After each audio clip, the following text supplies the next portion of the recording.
अल्लाह वाले ने मुरीद से कहा, अगर मैदान महशर में अल्लाह तुम्हारी माँ को इख्तियार दे कि वो चाहे तो जन्नत में भेज दे, वो चाहे तो दोज़ख में भेज दे, बताओ तुम्हारी माँ तुम्हारे लिए क्या फैसला करेगी? तुम्हारी माँ तुम्हें कहाँ भेजेगी? इतना सुना तो मुरीद ने कहा, ए अल्लाह वाले, माँ तो माँ होती है, माँ की ममता के समंदर की गहराई इतनी है कि उसे नापा नहीं जा सकता। माँ के प्यार को, माँ की मोहब्बत को तोला नहीं जा सकता। कहने लगे, ए अल्लाह वाले, ए मेरे पीर, ए मेरे मुर्शिद, माँ बड़ा प्यार करती है औलाद से, माँ अपने बच्चों से बड़ी मोहब्बत किया करती है। कहने लगे, माँ तो माँ है, अगर माँ को अल्लाह ने इख्तियार दिया, यकीनन माँ हर हाल में जन्नत में दाखिल करेगी। कहने लगे, माँ यकीनन जन्नत का फैसला करेगी। इतना सुना तो पीर मुस्कुराने लगे, हंसी आ गई। फिर जरा देखा तो गमगीन हो गए, आंखों में आंसू भी आ गए। मुरीद ने कहा, हुजूर मामला क्या है? अभी पहले आप मुस्कुराए, अब आपकी आंखों में आंसू आ गए, अब आपकी आंखें अश्कबार हो गई। मेरी तरफ देखकर ये जुमला गौर से सुन लेना। अल्लाह वाले ने फरमाया, सुनो, ये माँ की ममता है जिसकी बुनियाद पर तुमने कहा कि माँ जन्नत में दाखिल करेगी, माँ इतना प्यार करती है जन्नत में दाखिल करेगी। अल्लाह वाले ने फरमाया, सुनो, हंसी इसलिए आई, इसलिए मुस्कुराया कि इंसान कितना बड़ा अक्लमंद है, इसे समझ में आता है माँ की मोहब्बत क्या है, माँ की ममता क्या है, माँ का प्यार क्या है, ये जानता है, समझता है, बखूबी वाकिफ है। अजीज़ाने गिरामीउल कद्र कहते हैं, मगर अगले ही वक्त मेरी आंख में आंसू इसलिए आया, अगले ही पल मेरी आंखें इसलिए अश्कबार हो गई कि मैं ये सोचने लगा कि आदमी, इंसान इतना बड़ा अक्लमंद है और फिर बेवकूफ भी इतना बड़ा है, इतना बड़ा बेवकूफ है। एक माँ की ममता को, एक माँ के प्यार को समझता है, एक माँ की ममता इसे समझ में आती है, एक माँ का प्यार समझ में आता है। ये कहता है माँ जन्नत में दाखिल करेगी, मगर बेवकूफ इतना बड़ा एक माँ की ममता को समझता है और जो रब 70 माँओं से ज्यादा प्यार करता है, उस परवरदिगार की मोहब्बत को नहीं समझता।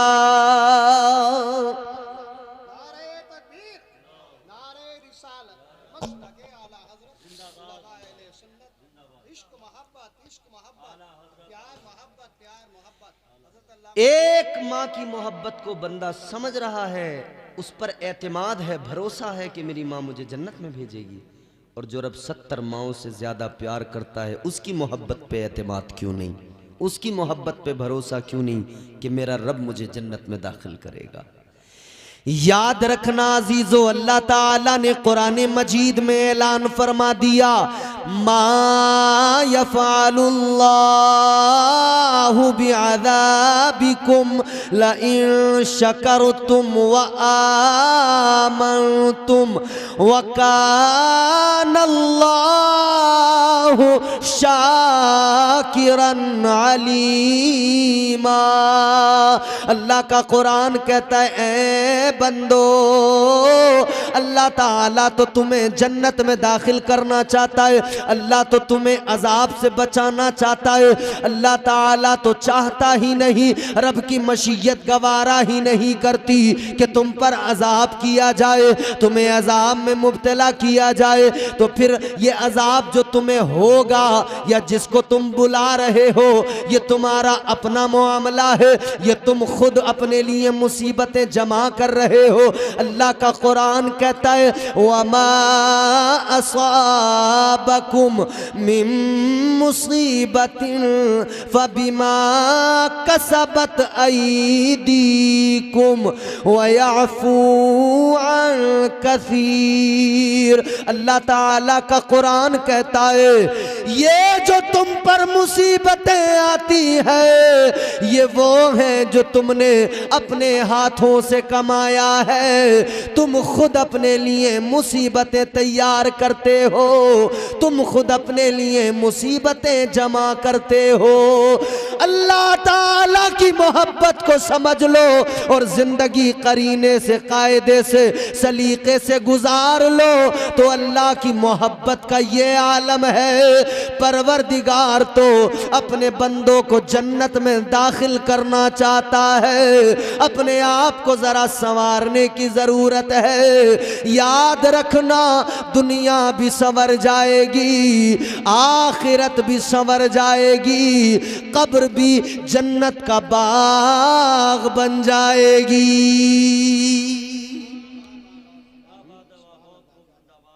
मगर पहले अपने आप को जरा बेहतर करें, पहले अपने अंदर झांक कर देखें हम क्या है। हर इंसान मगरूर है, हर इंसान में अनानियत है। शराब आम हो गई, जुआ आम हो गया, नशा आम हो गया। 18-18 साल के, 20-20 साल के जवान लड़के आज शराब पीने लगे बियर के नाम पर। नगलिया आकिल वालों, आपके यहां से भी कितने लोग हैं, कोई पंजाब में रहता है, कोई दिल्ली में रहता है, कोई बिहार में रहता है, कोई उड़ीसा में रहता है, कोई मुंबई में रहता है।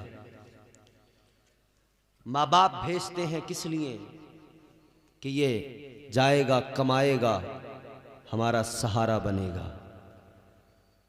कितने ऐसे जिन्हें बुरी सोहबतों ने तबाह कर दिया, बर्बाद कर दिया। घर से कमाने के लिए गए थे, शराबी बन के लौटे। घर से कमाने के लिए गए थे, शराबी बन के लौटे, जुआरी बन के लौटे, नशेड़ी बन के लौटे। गलत सोहबतों ने बर्बाद कर दिया, तालीम की कमी ने बर्बाद कर दिया, फिक्र बेदार न हो सकी, शऊर बेदार न हो सका, गलत संगतों ने बर्बाद कर दिया। अच्छा, ये दोस्ती का जो चक्कर है ना, ये भी बड़ा खतरनाक है। 25 साल तक ये दोस्त पीछा नहीं छोड़ते, दोस्ती के स्टेटस लग रहे हैं मोबाइलों में, दोस्त के लिए जान दे देंगे, दोस्त अगर आधी रात पुकारे चले जाएंगे। और होता भी है। दोस्त के पास बुलेट है ना, किसी दोस्त के पास अगर बुलेट है दूर दूर भी, तो फिर आने दो कोई शादी अपनी रिश्तेदारी में, दोस्त की बुलेट लेकर फिर जाएंगे। देखो, दोस्त की बुलेट है और उड़ना इनका देखो, ये उड़े उड़े फिर रहे हैं। पल्सर मांग के लाए हैं, मगर उड़ना इनका देखो, अपने आप को रामपुर का नवाब समझ रहे हैं। दोस्तों की संगतों ने इतना बर्बाद किया, 25 साल खराब हो गए, न पढ़ सके, न तालीम हासिल कर सके, न कुछ और कर सके। अम्मा अब्बा परेशान। जब ज्यादा परेशान हुए तो फिर किसी ने मशवरा दे दिया, ये दोस्तियां, ये यारियां तभी छूटेंगी, इसका निकाह कर दो, इसकी शादी कर दो। तो अम्मा अब्बा ने कहा चलो भाई इसकी शादी करो। उन्होंने सोचा था शादी कर देंगे तो ये दोस्त यार जो है सब छूट जाएंगे। माँ बाप ने शादी कर दी, दोस्त यार तो छूट गए, मगर मेम साहब जो आई वो बड़ी खतरनाक निकली। उन्होंने आके घर में महाभारत शुरू कर दी। अम्मा अब्बा फिर परेशान।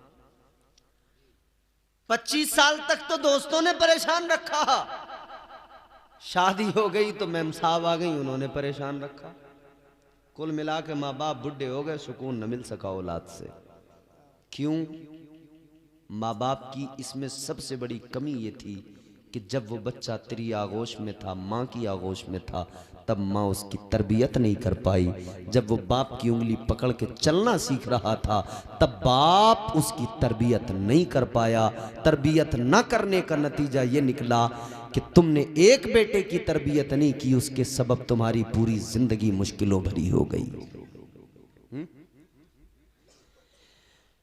अपनी बुढ़ापे को अगर बेहतर बनाना है तो औलाद को अच्छा बनाओ, इल्म दीन औलाद को दो, अपने बच्चों को पढ़ाओ, कुरान सिखाओ। वरना याद रखना, ये जब रात को दोस्त आता है, फोन करता है कि भाई बाहर चौराहे पे खड़ा हूं आ जा, तुम अगर बिस्तर पे बीमार पड़े हो, ये दवाई देने को तैयार नहीं, दो घूंट पानी देने को तैयार नहीं, लेकिन ठंड में सुकड़ता हुआ दोस्त की खातिर चौराहे पे जरूर पहुंचेगा।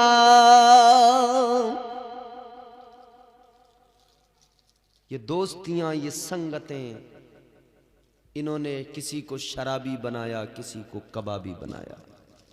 अब आप कहोगे कि साहब दोस्ती करनी नहीं चाहिए। हाँ, करनी चाहिए। मैं मना कब करता हूं? नहीं करनी चाहिए। दोस्ती करनी चाहिए, मगर किससे, ये बात काबिले गौर है। लुच्चे लफंगों से कभी दोस्ती न करना, लफंडरों से कभी यारी न करना, नाचने गाने वालों से, म्यूजिक पे थिरकने वालों से कभी ये दोस्ती न करना, यारी न करना। ऐ मेरे प्यारो, अगर तुम्हें दोस्ती करने का शौक है, अगर तुम्हें दोस्ती करने में ज्यादा इंटरेस्ट और लगाव है, तो अपनी मस्जिद के इमाम से दोस्ती कर लो, अपनी बस्ती के हाफिज़े कुरान से दोस्ती कर लो। ये दोस्ती जो तुम इमाम से करोगे, आलिम से करोगे, हाफिज से करोगे, कारी से करोगे, ये दोस्ती इतनी काम की होगी, जब भी तुम अपने दोस्त के पास यानी हाफिज कुरान के पास आके बैठोगे, वो तुम्हें कभी ना कभी कुरान की तिलावत करता मिलेगा, वो तुम्हें कुरान की आयतें सुनाएगा। तुम किसी आलिम से दोस्ती करोगे, वो तुम्हें अल्लाह के नबी की हदीसें सुनाएगा, वो तुम्हें कुरान की आयतों के मफहूम सुनाएगा। ए दोस्ती करने वालों, उलमा से दोस्ती करो। उलमा की दोस्ती तुम्हारी दुनिया को बेहतर बनाएगी, तुम्हें आखिरत की तैयारियां सिखाएगी। तो अक्लमंद आदमी वो होता है जो अपने दोस्त को सोच समझ कर चुने, और ऐसा दोस्त चुने जो उसके काम आए, जो उसे फायदे की बात बताए। कौन बताएगा फायदे की बात? ये उलमा बताएंगे, जिनके सीने में इल्म कुरान है, मुस्तफ़ा जान रहमत की तालीमात जिनके सीने में है। ये मेरे हुजूर की तालीमात ही इंसान को उसके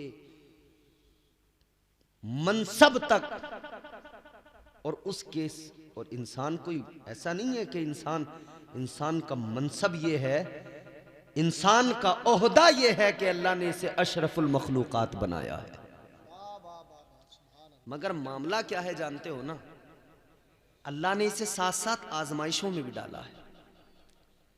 अल्लाह ताला ने इंसान को अशरफुल मखलूकात बनाया, मस्जूद मलाइक बनाया, मस्जूद मलाइका बनाया, मगर इसकी आजमाइश ये कि आजमाइशों में अल्लाह ने देखो कैसे डाला, दुनिया में भेजा ना, तो अल्लाह ने नफ्स साथ रखा, शैतान भी बहकाने के लिए लगा हुआ है। अब यहां इम्तिहान है, यहां आजमाइश है, यहां आजमाइश है। ये अपने आप को बचाएगा या नहीं, अपने नफ्स पे कंट्रोल करेगा या नहीं। कहीं ऐसा तो नहीं कि दुनिया की रंगीनियों में गुम हो जाएगा, दुनिया की रानाइयों में खो जाएगा। और अल्लाह ने फिर देखो करम भी कितना किया, आजमाइश में भी डाला, आजमाइश में भी डाला, और करम कितना। अल्लाह ताला ने आजमाइश में डाला तो करम भी इतना फरमाया, तौबा का दरवाजा भी खोल दिया। ऐ बंदे, अगर शैतान के बहकाने पर तू बहक गया और गुनाह तूने कर लिया तो तौबा का दरवाजा खुला है, वापस आ जाना, तौबा कर लेना, रो के आंसू बहा देना, तेरा रब तेरे गुनाहों को मुआफ फरमा देगा। तू तौबा कर लेना, तौबा का दरवाजा खुला है। और देखो, एक ये कर्म हुआ। अच्छा, कर्म देखे, फिर अल्लाह ने अंबिया भेजे, रसूल भेजे, और फिर हम गुनहगारों के लिए अपना प्यारा महबूब भेज दिया, हिदायत के लिए, रहनुमाई के लिए। सबसे बड़ा करम, अल्लाह का सबसे बड़ा फजल, उसने अपना प्यारा महबूब भेज दिया। बंदो अब सुनो, मिजाज अल्लाह ताला ने दिया, फिक्र अल्लाह ने बेदार की। ऐ मेरे बंदो, शैतान बहकाएगा, तुम्हारा नफ्स भी बहकाएगा, मगर बहक न जाना। मेरे महबूब के दामन को पकड़ लेना, मेरे महबूब की तालीमात पर अमल कर लेना, मेरे महबूब की सीरत पर अमल कर लेना। याद रखना, अगर तू मेरे महबूब का हो गया, अगर तू उनका गुलाम बन गया, तो शैतान तेरा कुछ नहीं बिगाड़ पाएगा, कुछ नहीं बिगाड़। सुभान अल्लाह। अच्छा, फिर देखें करम वाला है करम। फिर अल्लाह ने सहाबा की जमात, ताबईन की जमात, तबे ताबईन की जमात, फिर अल्लाह ने औलिया की जमात। किस लिए? किस लिए? कि तुम्हारी जिंदगी बेहतर हो, तुम्हारी हिदायत होती रहे, तुम्हें नसीहतें मिलती रहें, तुम्हें तालीम मुस्तफ़ा से आरास्ता किया जाता रहे। अल्लाह ताला का फजल देखो, अल्लाह ताला ने प्यारा मजहब इस्लाम यानी प्यारा दीन अता फरमाया, अपना पसंद किया हुआ। बहुत काम के जुमले हैं, सुन लें। परवरदिगारे आलम ने अपना पसंदीदा दीन अता फरमाया, मगर अल्लाह ताला आलिमुल गैब व शहादा, सब जानने वाला। परवरदिगार को मालूम था शैतान बहकाएगा, ईमान पे डांका डालेगा, नफ्स बहकाएगा, और कई छोटे मोटे शैतान और इधर दुनिया में टहलते फिरेंगे, बर्तन उठा के वो भी बहकाएंगे, ईमान पे डांका डालने की कोशिश करेंगे। परवरदिगारे आलम ने करम ये फरमाया, अल्लाह ने दीन दिया, दीन पे कोई डाका न मार ले। अल्लाह ने दीन की हिफाजत के लिए जहां दीन दिया, दीन की हिफाजत के लिए मुहियुद्दीन दिया। अल्लाह ने अपना प्यारा दीन दिया, दीन की हिफाजत के लिए अजमेर में ख्वाजा मुईनुद्दीन दिया।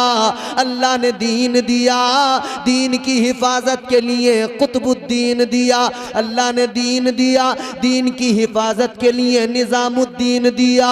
अल्लाह ने दीन दिया, कोई हमारे दीन पे डाका न मार ले। अल्लाह ने ताजुद्दीन दिया, फरीदुद्दीन दिया, कोई हमारे दीनो ईमान पे डाका न मार ले। अल्लाह ने इसीलिए अलाउद्दीन दिया।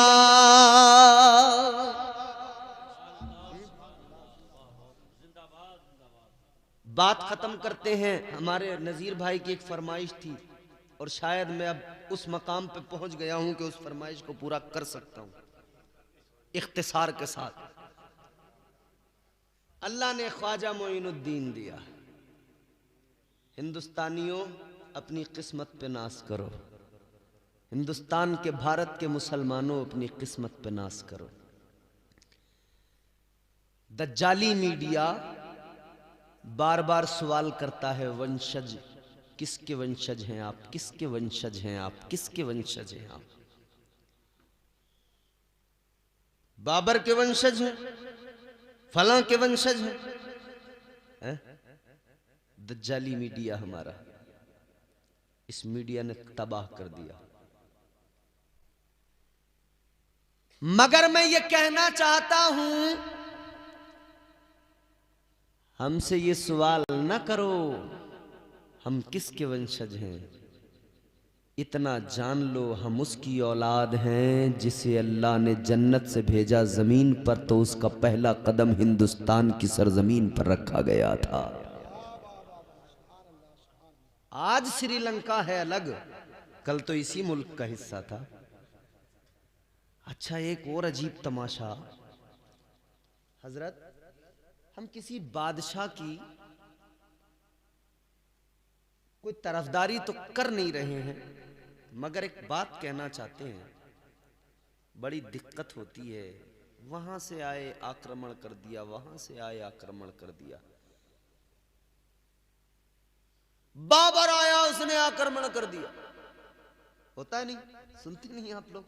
मोबाइल में आप सुनते रहते होंगे ऐसी न्यूज, बाबर ने आकर ये तोड़ दिया वो तोड़ दिया, बाबर आया बाबर आया बाबर। अब कहां से आया? कहते हैं अफगानिस्तान से आया। अकल मारी गई, पत्थर अकल पे पड़ गए। अबे आज अफगानिस्तान अलग मुल्क है, कल तो हिंदुस्तान का हिस्सा था।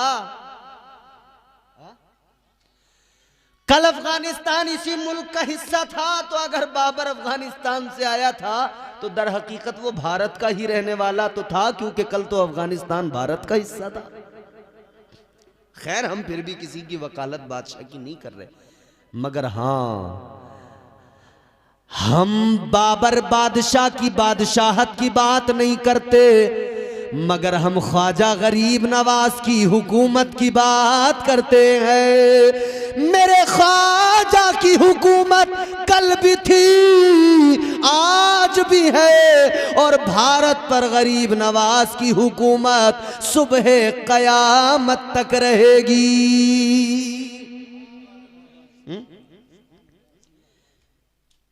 तुम तो आले रसूल हो ख्वाजा, तुम तो आले रसूल हो ख्वाजा, बाग़े जन्नत का फूल हो ख्वाजा। आज हम कलमा पढ़ते हैं किस लिए? कि हमें कलमा ख्वाजा ने पढ़ाया है। मस्जिदों में अजानें होती हैं इसलिए कि ये अजान मस्जिदों में कैसे होती है ये गरीब नवाज ने सिखाया है। आज ये जो कुरान की तिलावतें घर घर हो रही हैं, मदारिस में हो रही हैं, ये कुरान की तिलावत गरीब नवाज ने सिखाई है, ताजदार अजमेर ने सिखाया है, ये अजमेर के बादशाह का सदका है। हम पे यादें हैं वजीरों में गिने जाते हैं, चिश्तिया दर के फकीरों में गिने जाते हैं। जब से ख्वाजा ने इनायत की नजर डाली है, कांच के टुकड़े थे हीरों में गिने जाते हैं।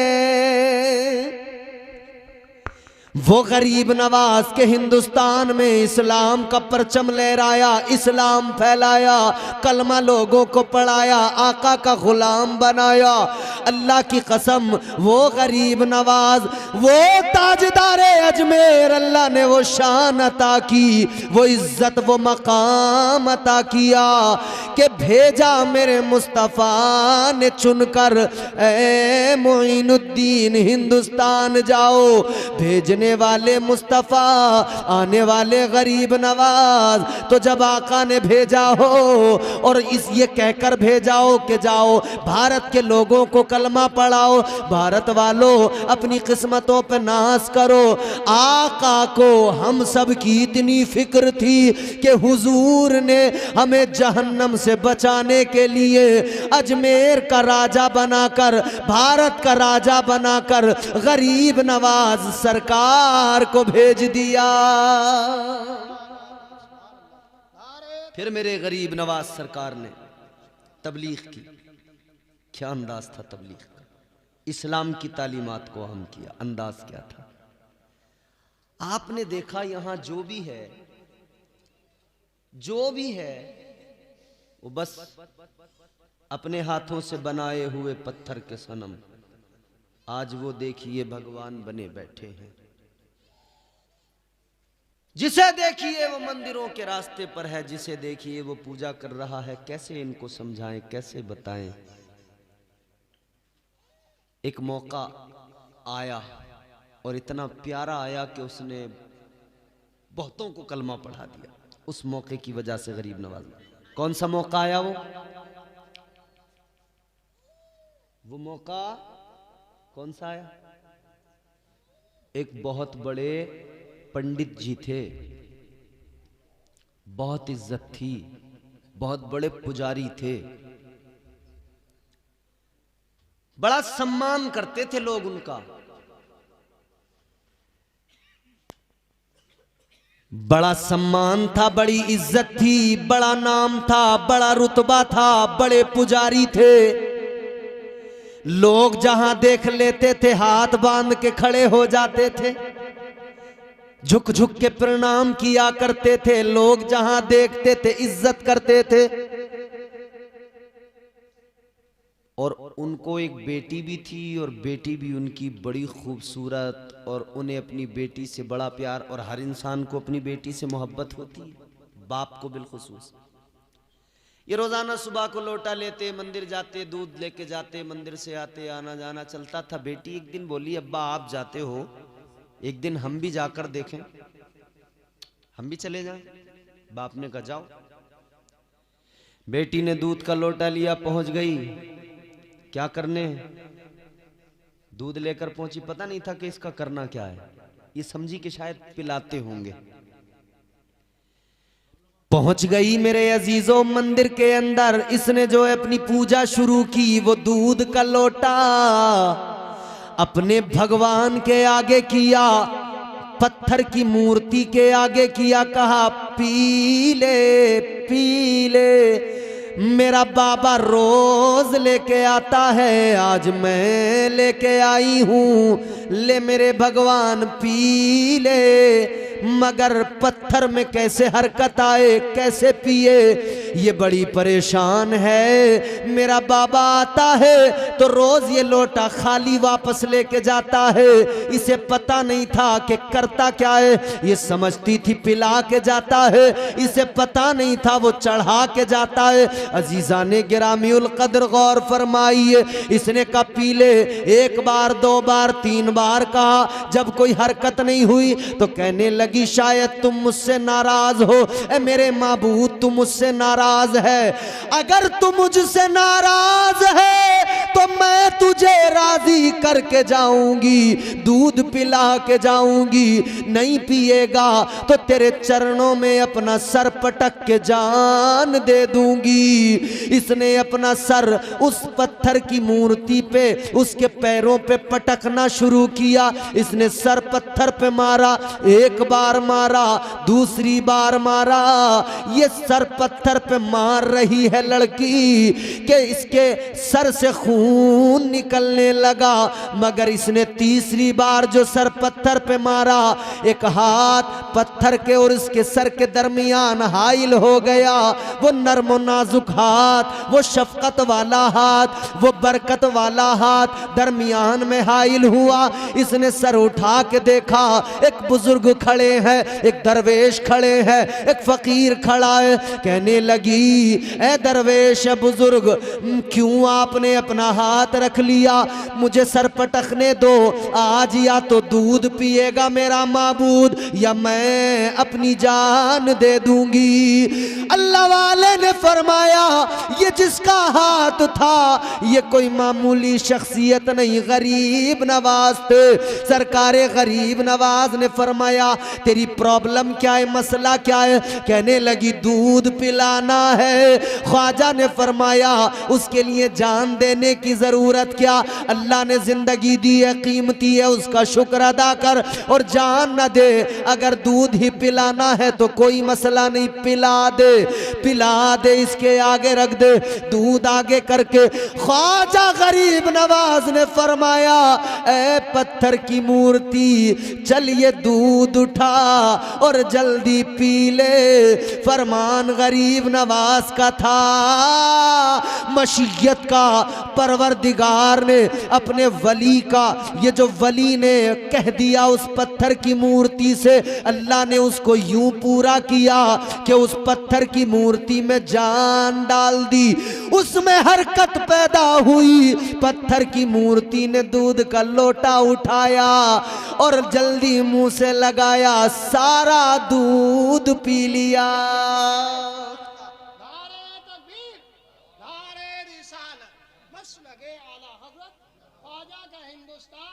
हिंदुस्तान का सुन्नी मुसलमान जिंदाबाद जिंदाबाद। सारा दूध पी लिया, लड़की खुश, लोटा उठाया, अपने घर की तरफ चली। गरीब नवाज भी अपना रास्ता पकड़ के चले, लेकिन सर से खून तो निकल चुका था। रास्ते में लोगों ने देखा सबसे बड़े पुजारी की बेटी सर से खून बह रहा है और जा रही है घर की तरफ, तो फिर कयास लगाने लगे। सोचा कि शायद इसके साथ कुछ बुरा हुआ है। फिर लोगों ने अपने कयास लगाए, शायद इसे किसी ने पकड़ लिया, शायद इसके साथ किसी ने कुछ गलत किया, शायद ये, शायद वो, शायद ये, शायद वो। ये इतना कयास लगाया लोगों ने, 1 से 2, 2 से 4, 4 से 6, ये भीड़ बनती गई। उसके पीछे पीछे उसके दरवाजे तक पहुंच गई। इधर लड़की घर के अंदर पहुंची, उधर ये लोग भी उसके साथ पहुंचे। पुजारी जी को बुलाया, कहा पुजारी जी ज़रा अपनी बेटी से पूछो हुआ क्या है, किसी ने इसके साथ कुछ न कुछ बुरा किया है, ज़रूर इसकी इज्जत पे हाथ किसी ने डाला है। पुजारी जी ने इतना सुना तो जिस्म कांप गया। बाप के लिए ये कितना सख्त मरहला होता है।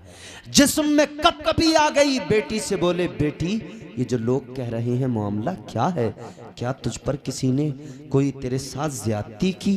कहने लगी, नहीं बाबा, मेरे साथ तो किसी ने कोई ज्यादती नहीं की। कहा, फिर ये सर से खून क्यों बह रहा है, ये आखिर माजरा क्या है? इसने फिर किस्सा सुनाया। कहने लगी, बाबा मामला ये है, मैं दूध पिलाने के चक्कर में अपने माबूद को उसके चरणों में अपना सर पटक रही थी, इसलिए खून निकला है। तो कहा फिर मैं दूध पिला कर आई हूँ। लोगों ने इतना सुना, कहा अब तो बिल्कुल बात साफ हो गई, यकीनन कुछ न कुछ गलत हुआ है, यकीनन इसकी इज्जत के साथ खिलवाड़ हुआ है, क्योंकि ये जो कह रही है कि दूध पिला के आई हूँ, हमारी इतनी उम्रें हो गई, हम भी रोज जाते हैं, कभी किसी पत्थर के माबूद ने दूध नहीं पिया है। अब तो बात इज्जत पे बनाई। बाप परेशान है, इज्जत है, वकार है, मगर एक लम्हे में इज्जत खतरे में पड़ गई। जब बेटी ने सारा मामला समझा तो फिर उसकी आंखों में आंसू आए। अपने बाप से कहने लगी, ए बाबा गलत न समझो, आपकी बेटी अभी भी उतनी ही पाकीज़ा है जितनी पाकीज़ा गई थी, ऐसा कोई मामला नहीं। तो कहा, तू जो ये बात करती है कि दूध पिलाया है, ये कैसे हो सकता है? पत्थर तो कभी दूध नहीं पीते। कहा, मैंने तो पिलाया है। तो कहा, बेटी क्या तू फिर पिला देगी? कहाँ पिला दूंगी। तो लोग सारे कहने लगे, चल जरा हमारे सामने पिला, अगर तूने हमारे सामने पिला दिया तो मान जाएंगे, मान लेंगे।